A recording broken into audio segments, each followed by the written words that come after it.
अब हम बात करते हैं आपसे किसकी, ईएम वेव के स्पेक्ट्रम की। अच्छा, हम ये चीज पढ़ चुके हैं कब, केमिस्ट्री के लेसन नंबर 2 में, स्ट्रक्चर ऑफ एटम में 11th में, कि स्पेक्ट्रम नाम की चीज होती है। स्पेक्ट्रम का मतलब क्या होता है, arrangement, array, function, fashion, arrangement,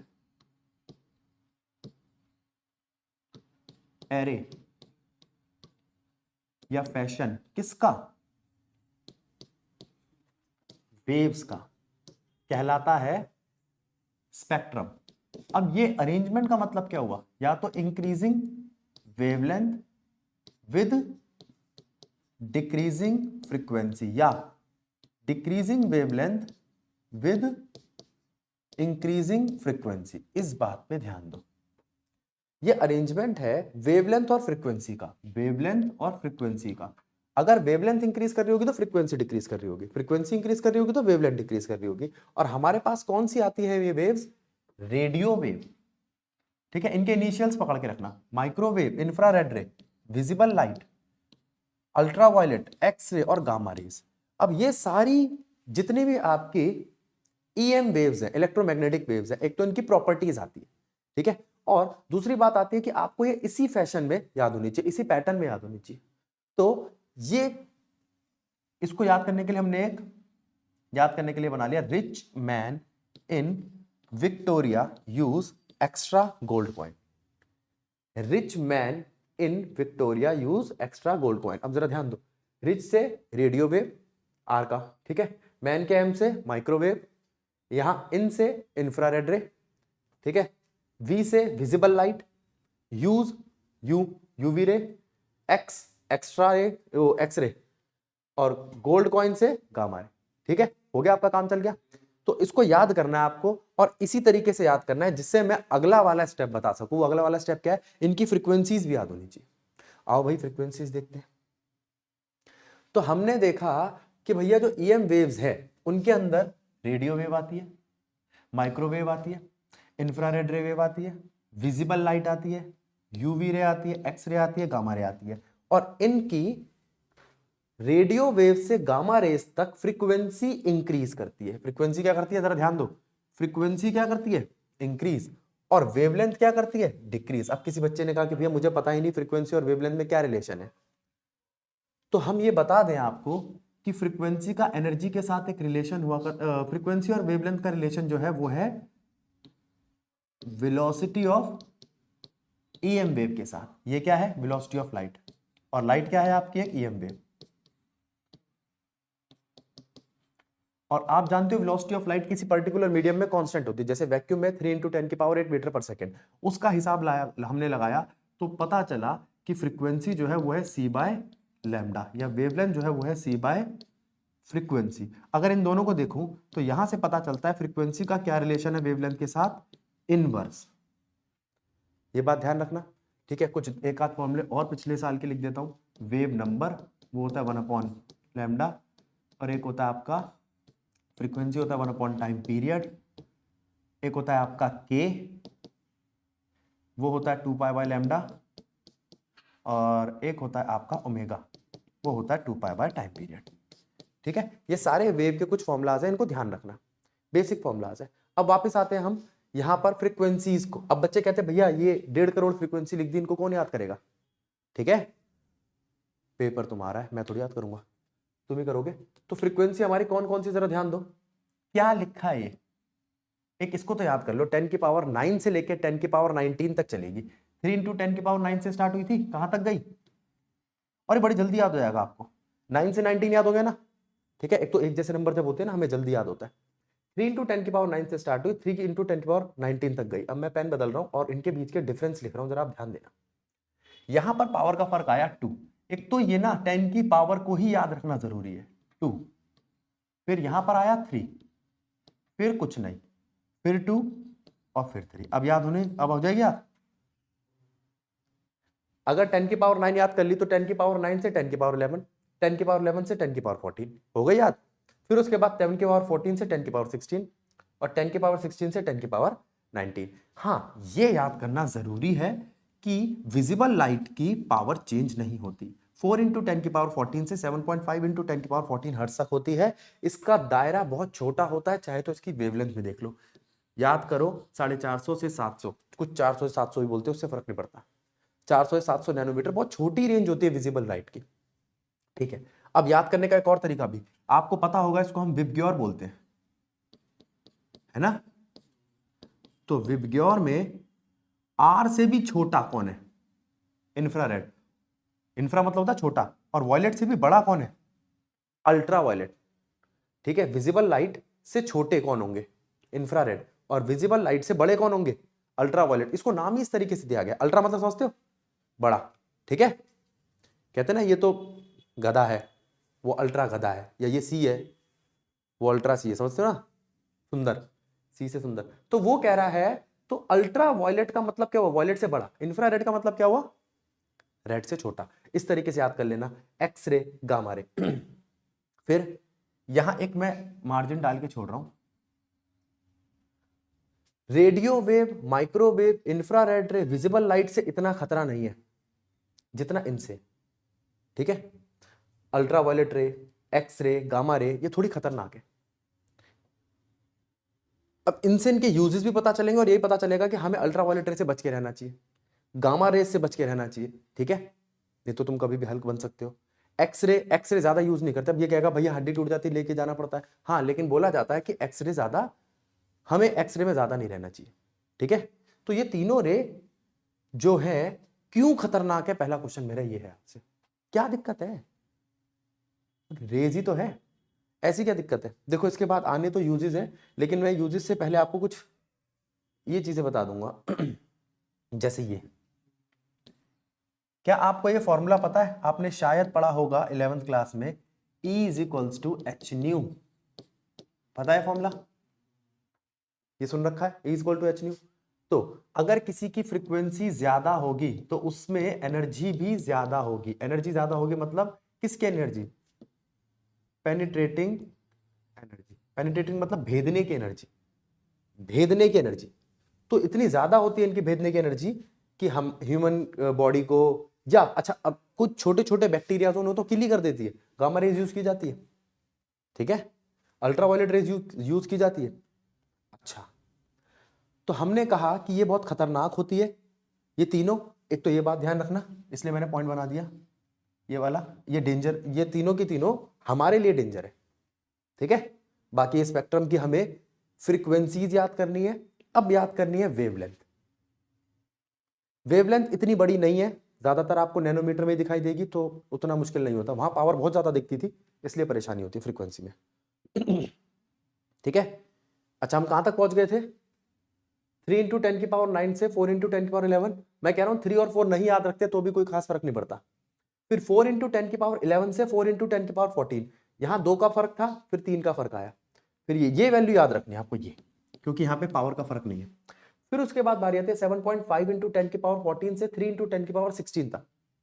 ठीक है, फिर पावर का कितने का फर्क है? 2 का। फिर 3 इंटू 10 की पावर 16 से 3 इंटू 10 की पावर 19 तक।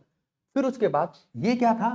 रेडियो वेव थी बिलो 3 इंटू 10 की पावर 9, और ये गामा रेज होती है अबव 3 इंटू 10 की पावर 19। कुछ लोगों ने ये भी लिख रखा है 10 की पावर 20 तक जाती है। उससे हमें क्या लेना देना? 19 के बाद वो जो भी बोले, 21, 22, वो 23 भी बोलेगा तो भी आप कहोगे गामा ही रे होगा उसके बाद, और शामा रे थोड़ी आएगा। तो ये इसी को चलाएंगे, ठीक है, इसी को चलने देंगे, और ये स्पेक्ट्रम हमारा हो गया तैयार। और इसकी ये भी याद रखना, देखो यहां पर क्या हो रहा था, नीचे जाते हुए फ्रीक्वेंसी बढ़ रही थी, और यहां पर नीचे जाते वक्त वेवलेंथ घट रही है। वेवलेंथ कितनी थी? 0.1 मीटर, और अब कितनी हो गई? 10 की पावर -3 नैनोमीटर। बहुत छोटी है 10 की पावर -3 नैनोमीटर, 10 की पावर -12 हो गई। ठीक है, अच्छा, हाँ जी,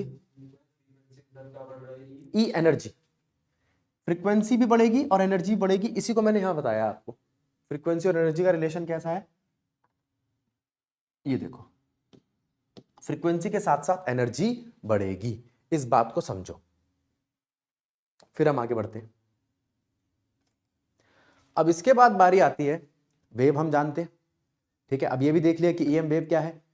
क्या हमने वेव की और इक्वेशंस देखी है? जैसे वेव का साइनोसाइडल नेचर, मतलब वेव जो है आपकी ईएम वेव वो साइन के जैसी चलती है, जैसे साइन का ग्राफ होता है। तो साइनोसाइडल नेचर का मतलब समझना, इसकी एक मैक्सिमम वैल्यू होगी और एक मिनिमम वैल्यू होगी, ठीक है। चलो, अब मैंने आपसे कहा कि अगर ये वेव साइनोसाइडल है तो यहां पर हमारे पास दो वेव आ रही है, एक इलेक्ट्रिक वेव है, ठीक है बेटा। देखो, मैं बात कर रहा हूं आपसे वेव के साइनोसाइडल रेंज की। हाँ, वो आवाज बंद रह गई थी, जरा ध्यान देना। तो यहां पर मैं आपको कह रहा हूं जैसे साइन का ग्राफ होता है ना, उस तरीके से वेव चल रही है। दूसरी बात, अब मैं बात कर रहा हूं आपसे इलेक्ट्रिक फील्ड की। देखना, इलेक्ट्रिक फील्ड में प्लस ई से माइनस ई तक की बात करी मैंने आपसे। ज्यादा से ज्यादा कितना जाएगा? पॉजिटिव ही, और कम से कम कितना जाएगा? नेगेटिव ही। इसी तरीके से मैंने बात करी आपसे मैग्नेटिक फील्ड की। आ जाओ, अब मैग्नेटिक फील्ड में कैसे जाएगा? फिर ज्यादा से ज्यादा प्लस बी तक और कम से कम माइनस बी तक, ठीक। इलेक्ट्रिक फील्ड दिखाई दे रही है, मैग्नेटिक फील्ड दिखाई दे रही है, और इन दोनों को इस इक्वेशन में कैसे लाए कि साइन दिखाई दे। तो हमने कहा भैया आप ऐसे लिख सकते हो, ई, नेक्स्ट पेज पे ले लेते हैं, ई यानी कि कोई इलेक्ट्रिक फील्ड का मैग्नीट्यूड डिपेंड करेगा उसके मैक्सिमम मैग्नीट्यूड मल्टीप्लाई में साइन से, यानी कि साइन कंपोनेंट से, साइन थीटा से। तो अगर मैं इस थीटा को ओमेगा टी लिखूं तो कोई दिक्कत? क्यों? क्योंकि हम जानते हैं ओमेगा होता है एंगुलर वेलोसिटी, ठीक। अब मैंने आपसे कहा ये कौन सा फंक्शन है? ये इलेक्ट्रिक फील्ड में टाइम का फंक्शन है, ई नॉट साइन ओमेगा टी। अगर इसी में मैं डिस्प्लेसमेंट का फंक्शन और टाइम का फंक्शन दोनों लूं तो E not sine omega T minus के एक्स। और अगर इसमें इनिशियल फेज भी डाल दूं, इनिशियल फेज, तो फाई नॉट। ये है इनिशियल फेज। ये 2-3 बार देख चुके हो अब तुम, लास्ट ईयर आ चुका है आपका ये वेव चैप्टर में। ये ओमेगा क्या है? एंगुलर वेलोसिटी, जिसका मतलब क्या है? अभी बताया था 2 पाई बाय टी। और ये के क्या है? एंगुलर वेव नंबर, जिसका मतलब क्या है? 2 पाई बाय लैम्डा। याद रहेगा? हटाओ। अब वो कहता है, ये तो इलेक्ट्रिक फील्ड के बारे में बता दिया, क्या मैग्नेटिक फील्ड भी कुछ ऐसी होगी? देखते हैं। B naught sine omega T minus के एक्स प्लस पाई। फिर फर्क क्या हुआ? अगर ये एक्स एक्सिस पे है तो ये वाई एक्सिस पे होगा, ठीक है। अगर इलेक्ट्रिक फील्ड है एक्स एक्सिस पे, बात समझना, मैग्नेटिक फील्ड है वाई एक्सिस पे, तो आपके हिसाब से ईएम वेव कहां होगी? बताना, कहां? जेड एक्सिस पे, यानी कि इलेक्ट्रिक और मैग्नेटिक फील्ड दोनों से परपेंडिकुलर। दोबारा ध्यान दो, इलेक्ट्रिक फील्ड है अगर एक्स एक्सिस पे, मैग्नेटिक फील्ड है वाई एक्सिस पे, तो ईएम वेव होगी जेड एक्सिस पे। और इलेक्ट्रिक फील्ड और मैग्नेटिक फील्ड के सारे फॉर्मूले खोल के रख दिए, क्योंकि आपको इक्वेशन आ जाएगी। मैं एनसीईआरटी की इक्वेशन उठा लेता हूं कि न्यूमेरिकल किस तरीके से बन के आएगा, और फिर उस इक्वेशन पे कहेगा कि इस इक्वेशन में बताओ फ्रीक्वेंसी क्या है या कुछ और क्या है। तो हमने कहा, एनसीईआरटी कहां है? एक मिनट रुको बेटा, इस इक्वेशन को देखो। एक चीज और देख लो आप, C की value, C is equals to E by B, ठीक है, फॉर वैक्यूम। वैक्यूम के लिए हमारे पास C की वैल्यू होती है, यानी कि वेलोसिटी ऑफ लाइट की, और ये बन जाता है E naught by B not,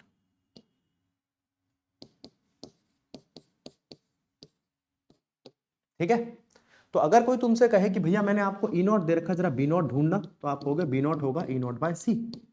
और अगर कोई कहे कि बी नॉट दे रखा है, ई नॉट ढूंढना, तो वो क्या होगा? बी नॉट इंटू सी, ठीक है। तो इस इक्वेशन से भी आपको मदद मिलेगी। क्वेश्चन कैसे आएगा, आपको कहेगा कि हम आपको एक इक्वेशन दे रहे हैं, एनसीईआरटी का एग्जांपल नंबर 3 है, B y is equals to 2 into 10 की पावर -7 साइन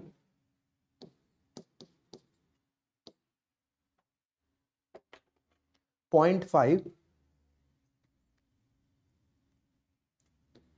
इंटू 10 की पावर 3 एक्स प्लस 1.5 इंटू 10 की पावर 11 टी। अच्छा, इससे परेशान मत हो जाना, ये टेस्ला है। अब बच्चा कहता भैया बाहर कैपिटल टी भी दिया था, मैं समझा टाइम पीरियड है। नहीं नहीं, वो मैग्नेटिक फील्ड की यूनिट है, उससे परेशान मत होना, ठीक है। अब यहां पर क्या क्या चीजें हैं जरा उनको देखते हैं, उनको कंपेयर करते हैं, फिर देखते हैं क्वेश्चन में क्या मांग रहा है हमसे। इस इक्वेशन को इससे कंपेयर कर दो, B y is equals to B naught sine omega k x, पहले इस बार एक्स आगे लिखा है ना, के एक्स प्लस ओमेगा टी, ये लो।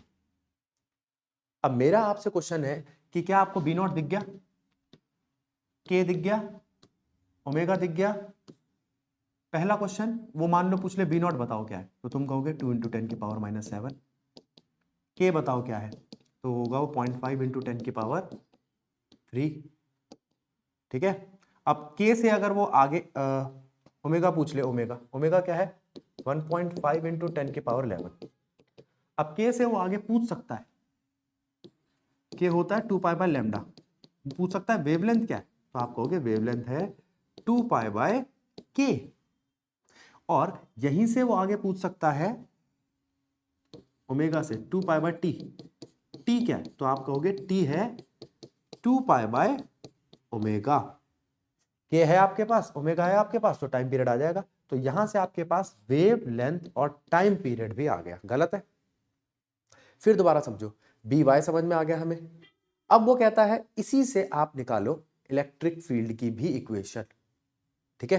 पहले इसको देखो, और फिर वो कहे कि इससे इलेक्ट्रिक फील्ड की इक्वेशन निकालो, तो आप कहोगे इलेक्ट्रिक फील्ड की इक्वेशन होगी E X is equals to E not, sine की पूरी वैल्यू वही रहेगी 0.5 इंटू 10 की पावर 3 एक्स प्लस 1.5 इंटू 10 की पावर 11 टी, ठीक है। ये तो सेम रहेगी, चाहो तो इसमें भी यूनिट लिख देना, वही आपकी क्या आएगी। अगर मैं इलेक्ट्रिक फील्ड की देखूं तो फोर्स की टर्म में ले सकते हो आप, ठीक है, न्यूटन पर कूलम या वोल्ट पर मीटर, ठीक है। अब वो कहता है आपने ई एक्स निकाल लिया, ई एक्स में ई नॉट कहां है भाई, तो ई नॉट है बी नॉट सी। पीछे देखो ई नॉट क्या था, B naught C. B naught क्या है 2 इंटू 10 की पावर 7, 2 इंटू 10 की पावर 7, मैं चेक कर लूं -7 होना चाहिए, माइनस है भाई, हाँ इतनी बड़ी वैल्यू होती नहीं है ना। 2 इंटू 10 की पावर -7 मल्टीप्लाई में 3 इंटू 10 की पावर 8, साइन की वैल्यू एज इट इज, बच गया, हो गया काम खत्म। आ गया एक्स एक्सिस में। उसने क्या क्या मांगा, उसने हमसे मांगा वेवलेंथ, टाइम पीरियड। अच्छा टाइम पीरियड आ गया तो फ्रीक्वेंसी भी मांग सकता है, अगर वो फ्रीक्वेंसी मांगे तो 1 टाइम पीरियड। और क्या मांग सकता है, इलेक्ट्रिक फील्ड हो गई, डायरेक्शन ऑफ ईएम वेव। अच्छा एक एक्स पे है, एक वाई पे है, तो वो जेड पे होगी। तो ये सारी चीजें इसके न्यूमेरिकल में मांगी जाती है, एकमात्र यही न्यूमेरिकल है इस चैप्टर में, जरा ध्यान दो। अब ध्यान दो बच्चों, अब बात आ रही है आपके ईएम वेव का जो स्पेक्ट्रम है उसमें प्रोडक्शन, डिटेक्शन या यूजेस क्या है उन वेव्स के जो ईएम वेव के स्पेक्ट्रम में आती है। पहले आपकी रेडियो वेव, ठीक है। तो कोई पूछे रेडियो वेव का प्रोडक्शन किससे होता है, आप किससे प्रोड्यूस करते हो रेडियो वेव को, तो एक चैप्टर पढ़ के आ रहे हैं हम, एलसी ऑसिलेशन पढ़ा था हमने उसमें। वो एल का मतलब होता है आपका इंडक्टर, सी का मतलब कैपेसिटर। जब ये एलसी ऑसिलेट करता है, ठीक है, तो ऑसिलेशन से जो चीज पैदा होती है उस ऑसिलेशन से जो चीज पैदा होती है वो एक ईएम वेव होती है, और उस ईएम वेव का टाइप क्या है? Radio wave. अच्छा, नाम से पता चल रहा है रेडियो वेव कम्युनिकेशन के काम आएगी, तो यूज तो एक तो पता चल गया, कम्युनिकेशन, ठीक है। दूसरा, इसको आप डिटेक्ट किससे करोगे? एंटीना से। किससे डिटेक्ट करोगे? एंटीना से। एक मिनट रुको,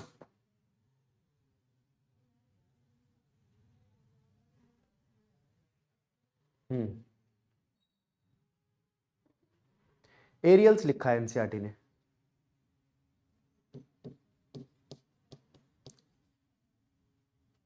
रिसीविंग एरियल, ठीक है, एरियल या एंटीना, ठीक है।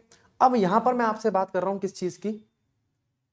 एक तो यूज पूछ सकते हैं रेडियो वेव के। रेडियो वेव का सबसे बड़ा यूज क्या है? कम्युनिकेशन के काम आता है, ठीक है। रेडियो वेव्स के काम आता है, जो रेडियो या इस तरीके के कम्युनिकेशन में भी आ सकता है, जिसे हम बोलते हैं रिमोट सेंसिंग। थोड़ा इसको मत लो रिमोट सेंसिंग में, क्योंकि रिमोट सेंसिंग वर्ड आ गया, तो इससे ज्यादा अच्छी रिमोट सेंसिंग होती है आईआर से। चलो इसको यही छोड़ते हैं। माइक्रोवेव किस काम आता है? अगर इसका कोई और यूज चाहते हो ना, तो आप सिर्फ यही लिख सकते हो। अगर वो कहे दो यूज लिखो, तो रेडियो के कम्युनिकेशन में, टेलीविजन के कम्युनिकेशन में, लेकिन कम्युनिकेशन में ही काम आता है। अगर मैं आपसे बात करूं माइक्रोवेव, तो माइक्रोवेव किससे प्रोड्यूस होती है? इस पे जरा ध्यान देना है, इसके प्रोडक्शन में बहुत सारी बातें आती हैं। देखो, तो आप कहोगे वैक्यूम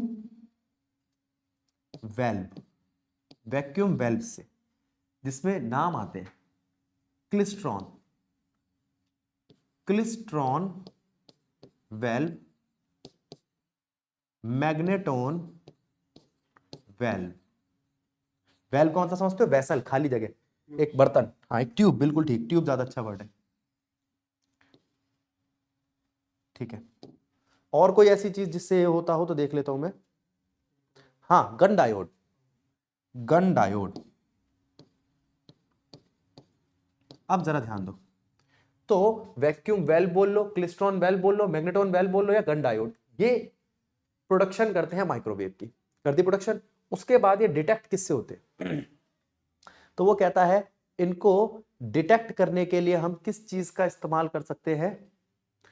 डायोड्स का ही, point contact diodes, point contact diodes.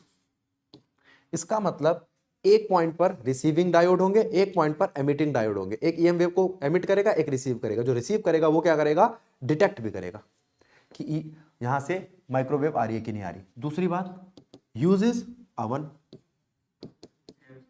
Microwave oven, ठीक है। इसका मतलब यह हुआ कि ये इतनी ताकतवर तो होती है कि पेनिट्रेट करते वक्त उसके अंदर क्या हो जाए? एब्जॉर्ब। इतनी ताकतवर नहीं कि इसको भेद के निकल जाए। वो कौन सी थी? पीछे जाना जरा, कौन सी बताई थी मैंने आपको जो डेंजरस है? अल्ट्रावायलेट एक्सरे, और अल्ट्रावायलेट एक्सरे और गामा रे। लेकिन ये इतनी डेंजरस तो नहीं है, लेकिन ये इतनी है कि उसको गर्म कर देगी। तो माइक्रोवेव का काम क्या होता है? जब भी किसी किसी बीच में रखी हुई चीज के ऊपर ही माइक्रोवेव मारोगे, तो माइक्रोवेव क्या करेगी? उसको थोड़ा सा गर्म कर देगी, ठीक है। तो माइक्रोवेव ओवन हो गया। अच्छा, इसका आप यूज कर सकते हो कम्युनिकेशन में। अब एक चैप्टर निकल गया, वरना वहां पे बहुत सारी बातें करते हैं हम इसकी, कि माइक्रोवेव और तरीके की भी होती है, टेरेस्ट्रियल माइक्रोवेव वगैरह वगैरह। तो कम्युनिकेशन में इसका आप इस्तेमाल कर सकते हो, ठीक है, जैसे उसका कम्युनिकेशन में करते थे, ठीक है। तो यहां पर आप लिख लो कि ये एयरक्राफ्ट में ज्यादा काम करेगी। अभी एक और जगह पे कम्युनिकेशन आने वाला है, रडार। वहां से जब वापस आएंगे ना, तब देखेंगे इसको। इसके बाद बारी आती है आपकी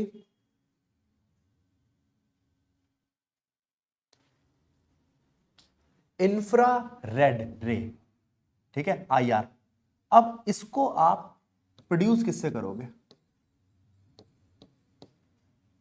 किससे प्रोड्यूस करोगे? हॉट बॉडी, समझ रहे हो? तो ये हॉट बॉडी से पैदा होती है, तो गर्म चीजें जो होती है उनसे पैदा होती है। अब आपने कहा भैया कि हम भी तो हॉट है। हाँ, अरे मजाक नहीं कर रहा भाई, जो हम है हम जो मैमल्स होते हैं वो हॉट होते हैं, मैं तो हुई लेकिन बाकी भी होते हैं। तो अगर किसी के पास IR सेंसर हो तो पता लगा लेगा कि ये हॉट है कि नहीं। कौन पता लगाता है? स्नेक्स। स्नेक क्या करते हैं, दो ही कलर देखते हैं, ऑरेंज कलर मतलब हॉट है और पर्पल कलर मतलब वो हॉट नहीं है। तो इसका मतलब वो जब चल रहा होता है तो वो देखता है यहाँ पर एक हॉट बॉडी है तो उसके ऊपर अटैक कर सकता है कि ये कोई मैमल है या इसको मैं खा सकता हूँ वगैरह वगैरह। तो वो कहता है कि भैया हॉट बॉडीज क्या रेडिएट करती है अपने अंदर से। अगर मेरी बात सुनो, अगर मैं किसी कैमरा पे IR सेंसर लगा दूं तो मुझे सारी चीजें कैसी दिखाई देंगी। अच्छा, अब मैंने क्या किया, मैंने देखा कि भाई मुझे ना इस दीवार के पीछे कितने लोग हैं पता लगाना है। तो मैंने एक विजन लगाया, ठीक है, पहला विजन जो इस दीवार को पेनिट्रेट करते, एक्सरे वाला। दूसरा विजन क्या लगाया मैंने, इसका, क्योंकि वो ये पता लगा लेगी कितनी हॉट बॉडीज है इसके पीछे। हाँ, मैं ये नहीं पता लगा सकता कौन है वो पीछे, लेकिन उससे पता लग सकता है। ये काफी, ये जो स्नाइपर वगैरह चलाते हैं वो यूज करते हैं इसका, ठीक है। तो ये बात समझ में आई। तो प्रोडक्शन में हॉट बॉडी ये किससे प्रोड्यूस होती है, हॉट बॉडी से। और दूसरी चीज क्या थी हमारी, डिटेक्शन। हम पीछे भी इन्हीं चीजों की बात कर रहे थे, प्रोड्यूस किससे होती है, डिटेक्ट किससे होती है, और यूज क्या है, डिटेक्शन क्या है। अब IR के लिए आप क्या यूज, वही IR सेंसर, ठीक है। जैसे स्नेक के पास IR सेंसर होते हैं, हाँ होते हैं। तो यहां पर NCERT क्या वर्ड लिखती है इसकी डिटेक्शन के लिए, थर्मोपाइल्स, बोलोमीटर या इंफ्रारेड फोटोग्राफिक फिल्म। ये सारे नाम बेटा याद रखो, क्योंकि अगर ये सीधा लिख के आ गया तो दिक्कत आएगी। थर्मोपाइल्स, और मैं NCERT के लिए इसलिए बात कर रहा हूं क्योंकि ये NCERT से ही आता है आपका, बोलोमीटर और इंफ्रारेड फोटोग्राफिक फिल्म,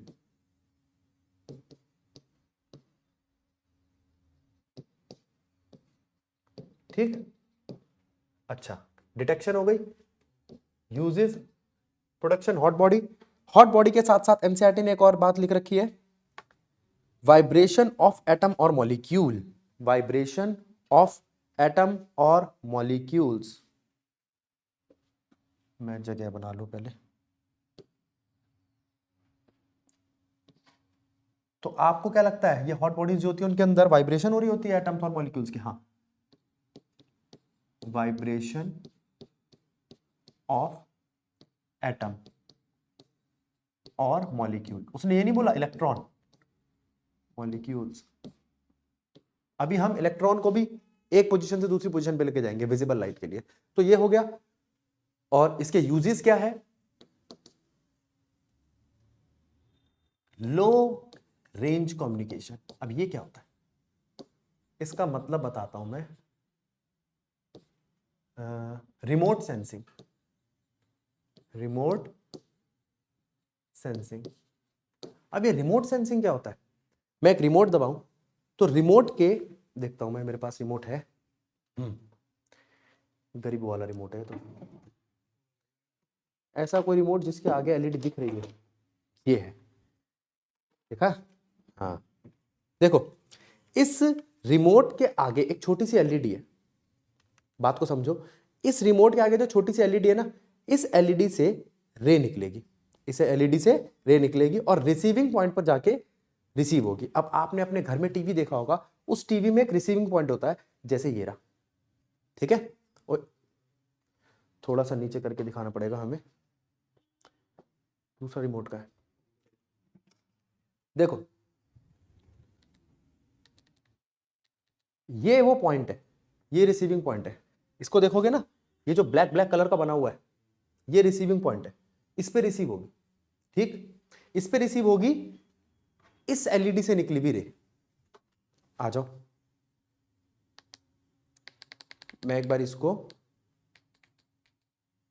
बोर्ड पे बना के दिखाता हूं। आपने फिर रब कर दूंगा, टीवी देखा है, उस टीवी में यहां पर होती है एक, और रिमोट जो होता है उसके बिल्कुल आगे LED होती है, और इस तरीके से वो रे कनेक्ट होती है और आपका काम बन जाता है, ठीक है। ये कार में होती है, कार में जो रिमोट होता है, और वो सेंस किससे करता है, वो आपकी कार के अंदर एक सेंसर लगा होगा जो रिसीव कर रहा होगा, आपके रिमोट में लगा होगा जो ट्रांसमिट कर रहा होगा। तो यहां पे दो चीजें होंगी, रिसीविंग और ट्रांसमिटिंग, ठीक है, ठीक है। यूज में हमने क्या बोला कि रिमोट सेंसिंग में काम आती है, और किस काम आ सकता है बेटा ये?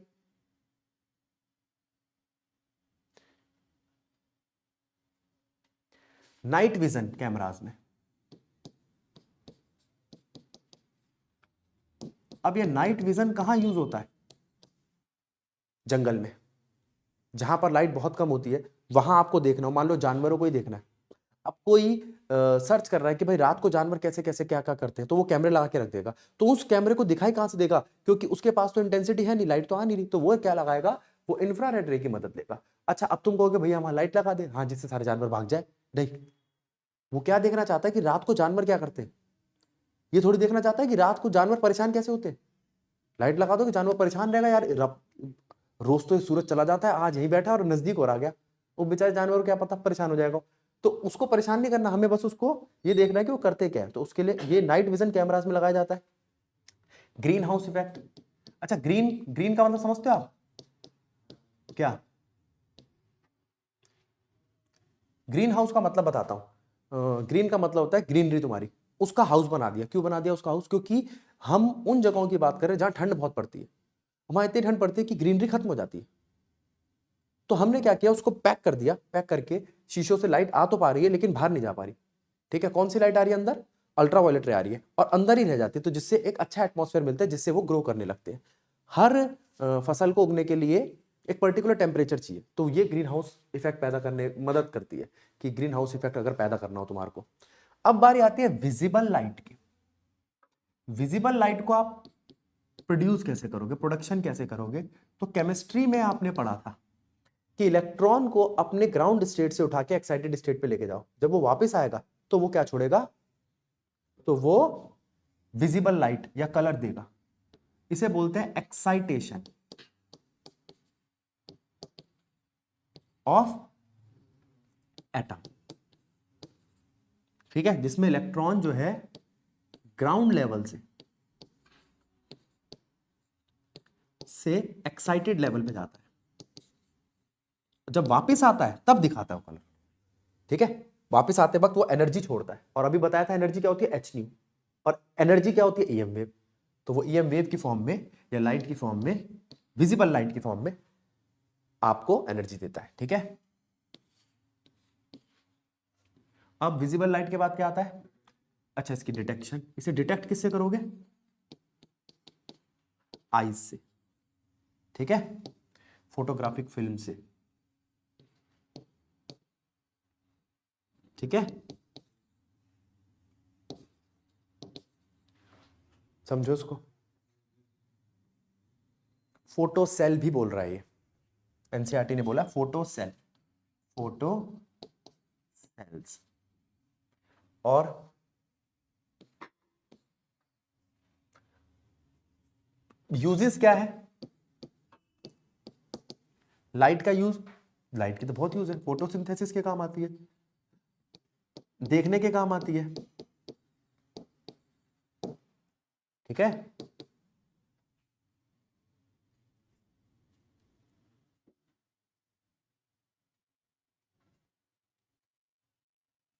आगे चलते हैं। इसके बाद बारी आती है अल्ट्रा वायलेट रे। प्रोडक्शन कैसे करोगे?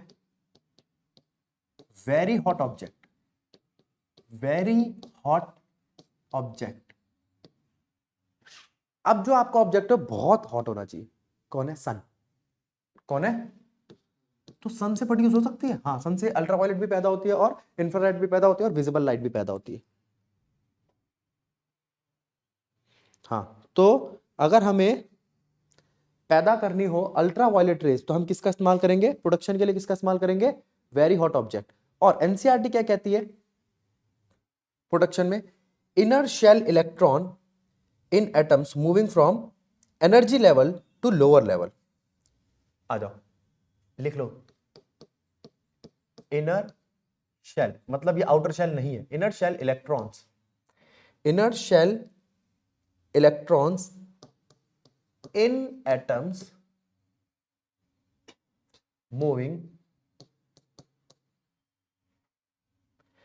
One energy level to lower अब ये ऊपर जा रहा है, नहीं नहीं नहीं नहीं, लोअर एनर्जी लेवल, ध्यान रखेंगे। ऊपर जाएगा तो हायर एनर्जी लेवल जाएगा तो वो भी लास्ट शेल से, तो क्या पैदा होगी, विजिबल लाइट। इस पे ध्यान दो, ठीक। एक्साइटेड नहीं, एक्साइट भी नहीं हुआ है वो, किसी अंदर के से और नीचे, किसी इनर लेवल से और नीचे। और डिटेक्ट किससे करोगे, फोटो सेल से या फोटोग्राफिक फिल्म से? डिटेक्शन किससे करोगे, फोटो सेल या फोटोग्राफिक फिल्म। तो फिर लावा से भी निकलनी चाहिए, लावा भी तो, हाँ निकल सकते हैं लावा से भी। अब ये कंफर्म नहीं है मेरे को कि अल्ट्रावायलेट रेस लावा से निकलती है, ठीक है।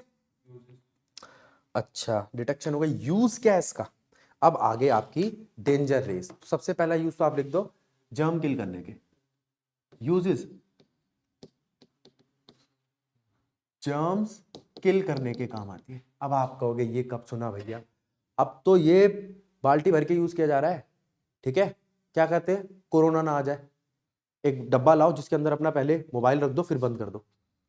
तो अब पता है आपको कि जर्म्स किल करने का काम आता है। इससे पहले हमें बताना पड़ता था क्योंकि ये नॉर्मल यूज में नहीं आता था। अब तो मैंने बताया ना, अब रोजमर्रा की जिंदगी में दिख गया आपको। पहले कहाँ यूज होता था ये, मेडिकल में। अब किसी ने सर्जरी करी है, ठीक है, मान लो कोई सर्जन है, तो क्या एक कस्टमर काटा, अब दूसरा, नहीं नहीं नहीं, अब वो अपने जितने भी यूटेंसिल्स होंगे, जितने भी सामान होंगे, उनको धोएगा किससे, विम बार से? नहीं, ये ऐसे जर्म्स नहीं है जो उससे दूर हो जाएंगे। तो क्या करता है, इन सबको स्टेरलाइज करने के लिए किस में रख देता है, एक ऐसे बॉक्स में जिसमें यूवी रेज हो, फिर वो जल्दी से साफ हो जाते हैं, उसमें सारे जर्म्स किल हो जाते हैं। और उसका भी एक टाइम होता है कि 10 मिनट में, 15 मिनट में, आधे घंटे में वो सब मर जाएंगे। तो ये सिस्टम है यहाँ पर, ये इसका यूज है कि जर्म्स को किल करने का काम आता है। कौन, यूवी रेज। और किस काम आ सकती है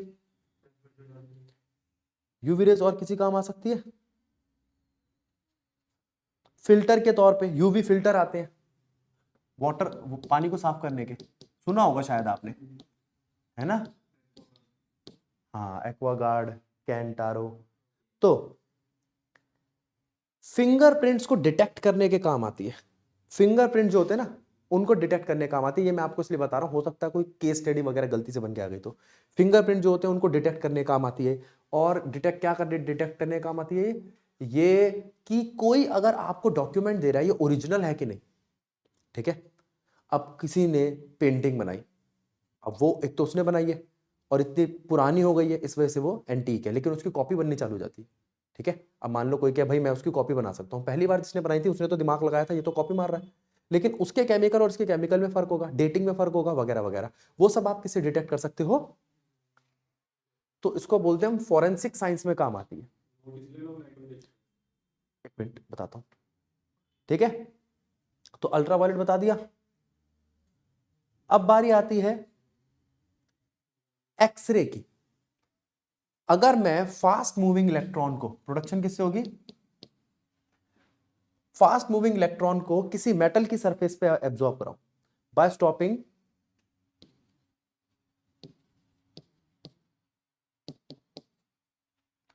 फास्ट मूविंग इलेक्ट्रॉन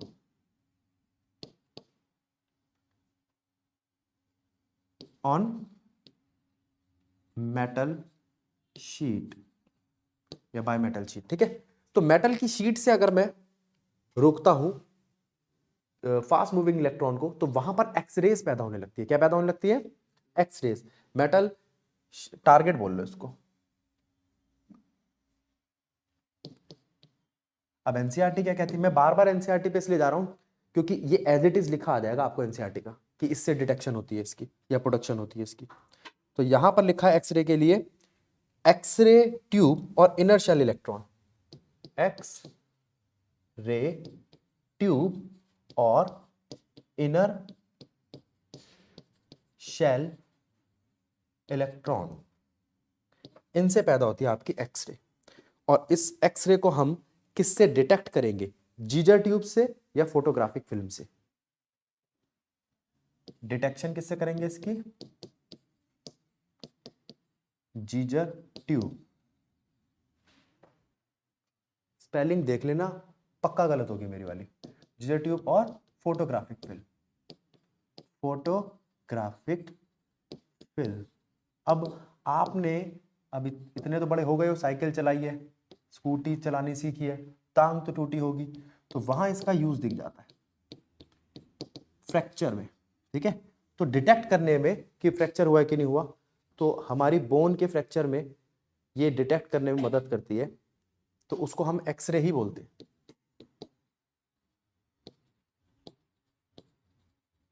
तो बोन्स का एक्सरे कराना हो, और कहां यूज हो सकती है, ये इंडस्ट्री में यूज हो सकती है। ठीक है, कोई पाइप है, उस पाइप में कितने क्रैक्स है ये पता लगा लेगी। ठीक है, ये क्रैक पता लगा के बता देती है आपको किसी मेटल के अंदर, किसके अंदर, किसी, तो हमारी बोन भी मेटल की बनी होती है क्या, हाँ, कैल्शियम की, तो इस वजह से वो पता लगा देती है कि भाई यहाँ पे क्रैक है, तो क्रैक पता लगाने में मदद करती है। ट्रेसिस, अगर किसी पाइप में या किसी जगह पर जिसमें से पेट्रोल वगैरह जा रहा है या कोई महंगी चीज जा रही है, उसमें ट्रेसिस जा रहे हैं, तो वहां कहीं कोई क्रैक होगा तो बता देगा भाई क्रैक है, ये फटे, इससे पहले आप इसको रिपेयर कर लो। ठीक है, एक्सरे के बाद क्या आती है आपकी गामा रे। अब गामा रे की फ्रीक्वेंसी बहुत ज्यादा है, इसकी पेनिट्रेशन पावर बहुत ज्यादा है, तो एक तो ये खतरनाक बहुत ज्यादा है, दूसरी ये भी किल करती है जर्म्स को, तो यूज में तो एक ये भी आ गया। ठीक है, जर्म किलर के तौर पे इसको यूज किया जाता है, और कैंसर के ट्रीटमेंट में।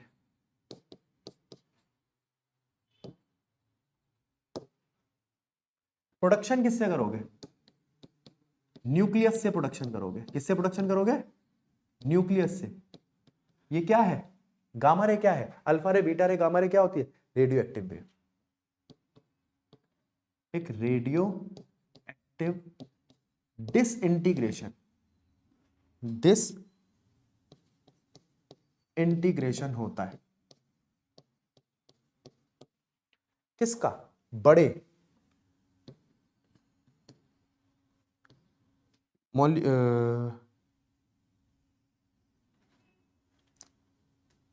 disintegration of nucleus with large atomic number, जिसका एटॉमिक नंबर हाई हो। क्यों, उसके अंदर प्रोटॉन ज्यादा होंगे, रिपल्शन ज्यादा होगी, रिपल्शन ज्यादा होगी तो उसकी एनर्जी जो होगी वो ज्यादा हो जाएगी। जब भी किसी चीज की एनर्जी ज्यादा हो वो टूट जाती है अपने आप को स्टेबलाइज करने के लिए। ये हम पढ़ेंगे अभी मॉडर्न फिजिक्स में, इसका नाम है बाइंडिंग एनर्जी। ठीक है, तो बाइंडिंग एनर्जी गिर जाती है, बाइंडिंग एनर्जी स्टेबल करने के लिए होती है, और इनके अंदर एक ऐसी एक्साइटेशन वाली एनर्जी आ जाती है कि टूट जाते हैं, और टूटते हैं तो क्या छोड़ते हैं, अल्फा रे, बीटा रे और एक गामा रे। अल्फा रे, बीटा रे तो दूसरी वेव्स नहीं है, वो रेस क्या है, वो है फास्ट मूविंग इलेक्ट्रॉन बीटा रे होते हैं, और पॉजिटिवली चार्ज न्यूक्लियस हीलियम का अल्फा रेस होते हैं। गामा रेस आपकी इलेक्ट्रोमैग्नेटिक वेव या एनर्जी है। प्रोडक्शन हो गई, डिटेक्ट किससे करोगे, गामा रेस को। ठीक है, तो एनसीईआरटी यहां पर आपको बोलती है इसको डिटेक्ट करने के लिए आप photographic film, ionizer chamber, ionization chamber या वही जीजर ट्यूब का इस्तेमाल कर सकते हो। जीजर ट्यूब, फोटोग्राफिक फिल्म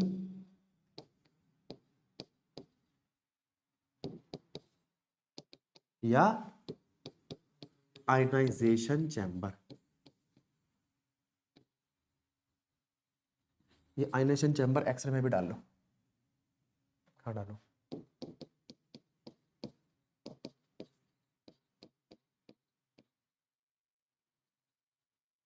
अब देखो, ठीक है, तो ये थी आपकी गामा रे। तो अब हमें क्या क्या चीजें ध्यान रखनी है, प्रोडक्शन, डिटेक्शन और यूजेस। यूजेस दो तीन तो होने ही चाहिए आपको याद, जैसे मैंने इसमें बताया आपको क्या, कैंसर का ट्रीटमेंट, और क्या बताया दूसरा, जर्म्स को किल करने का काम आती है, और आप ये बोल सकते हो स्टडी ऑफ